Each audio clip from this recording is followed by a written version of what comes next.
Hello, everybody. It's Bigfoot, Michigan Rob. It's Friday, February 2nd. It's time for another email or encounter story or experience, if you will. I've been sitting on this for about a year. I've been talking with this guy back and forth several times, only via email, trying to get him on the show because this story will not have his investigation, but this will be the start of what happened to him at the age of 13, which has forever been a mystery to him and haunts him to this day. No, it's not Bigfoot. It's not Dogman. It's maybe paranormal. It's an entity of some sort. And I got to tell you, at the end of this story, I was taken aback. It takes a twist unlike I've ever heard, and I could not believe what I was reading. I've had this for over 12 months, you guys. And finally, Joshua, the man's name, said, Rob, I'm giving you the green light. I want you to do this story. So today I'm doing it tonight, this evening. Leave a comment. What do you think? We have to help this guy. Hopefully he comes on the show. I don't know yet. I'm working on it. I've got to tell you, it's got all the elements. There's ups, there's downs, there's twists, there's turns. And again, I was shocked at the end result. Please subscribe to Bigfoot Michigan Rob on YouTube if not already. Those that have, thank you so much. Once again, share me out. Give a comment. Leave a like. Leave a share. I appreciate it. I'm just going to get on with it. I was 13 years old. The year was supposed to be the end of the world. Yeah, that's right. It was Y2K 2000. My parents and I lived on roughly a half acre of land in Stanley, Idaho, nestled at the bottom of the Sawtooth Mountains with a population under 100. Stanley can be easy to miss, but its natural beauty makes it an area not easy to pass over. Surrounded by the Sawtooth National Recreation Area, visitors can enjoy plenty of hiking, biking, camping, and even catching some fish at the Salmon River. Early on, my father taught me how to fish and even how to hunt, despite, at my younger age, handling a rifle and a shotgun to my mother Jan's chagrin. My father, Leonard, had a modest yet successful business locally in town, providing for our family and our needs. I never went without. My dad and I enjoyed our environment along with my mom, and life growing up was a delight. My dad would sit around in our backyard at a campfire and tell stories of Bigfoot and Dogman. He would even speak of goblins and ghouls, ghosts and aliens that laid at the foothills of the Sawtooth Mountains. My dad got so dramatic about his tales that my mom, Jan, would get so upset, forewarning my dad that he was going to give me, oh, and by the way, Rob, my name is Joshua, he would give me nightmares and that I would not be able to sleep at night. My dad would simply smile at my mom and tell her that his stories were partly fact and not fiction, and that I should be aware of our surroundings. My mom would always just roll her eyes back at my dad and leave it alone. My dad's stories really never frightened me. I found them to be amusing and entertaining. However, the one thing that I always was scared of was the fact that my dad told me to play close to the house.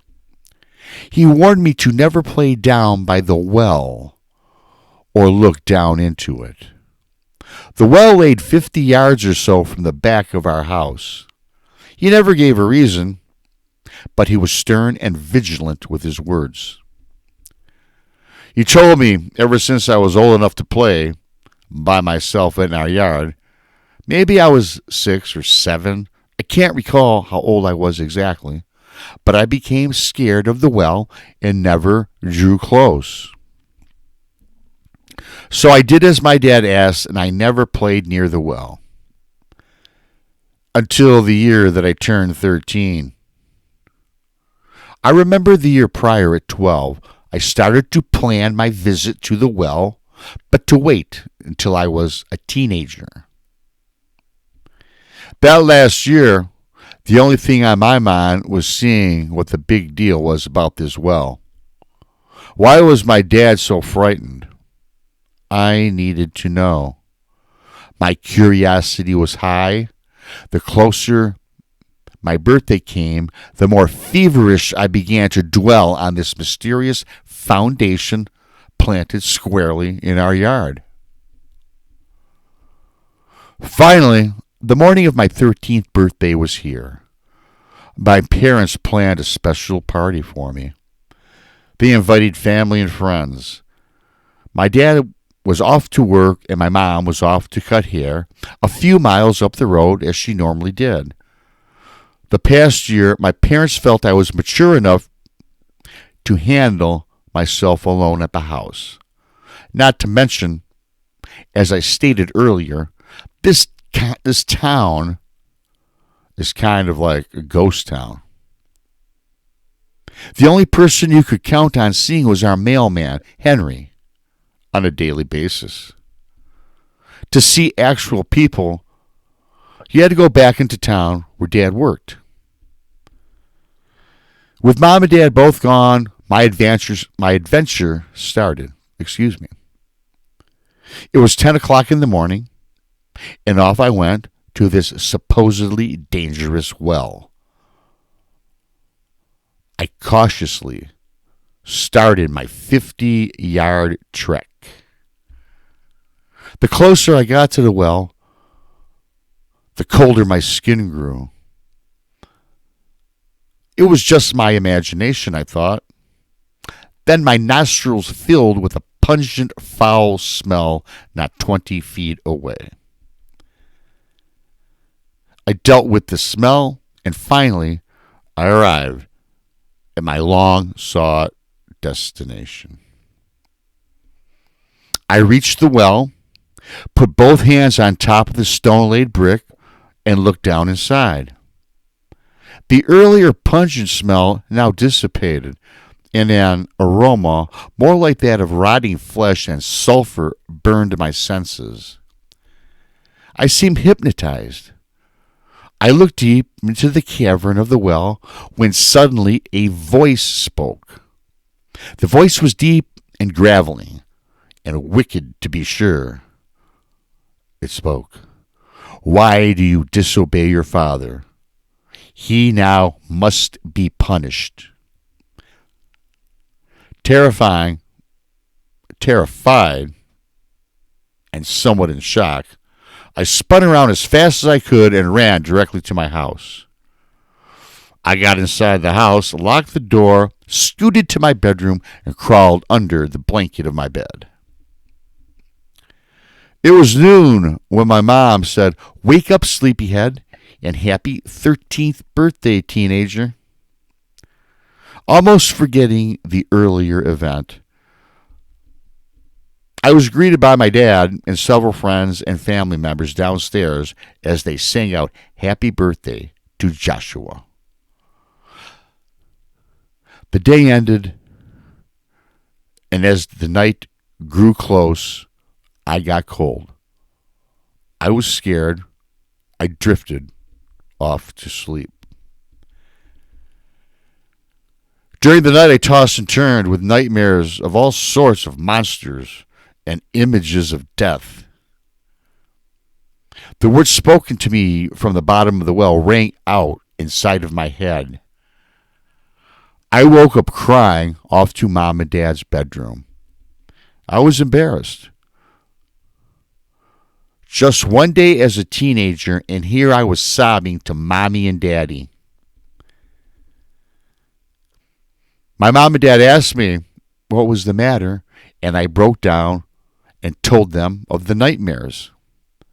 Then, reluctantly, I told my father of my visit to the well and told him about the smell and the voice that spoke out to me. My dad's face turned crimson and my mom began to cry. I could tell that my dad wanted to lash out at me, but restrained himself. My mom ran to her bedroom and my dad followed behind.